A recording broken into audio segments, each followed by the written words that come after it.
Welcome to Old Goa, where the spirit of devotion fills the air. As the exposition of St. Francis Xavier unfolds, thousands of pilgrims from across the state and country flock to witness this sacred event.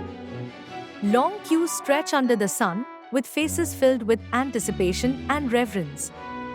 For many, this is not just a visit, it's a spiritual journey, a chance to connect with their faith and honor the relics of Saint Francis Xavier, a beloved figure in Catholicism.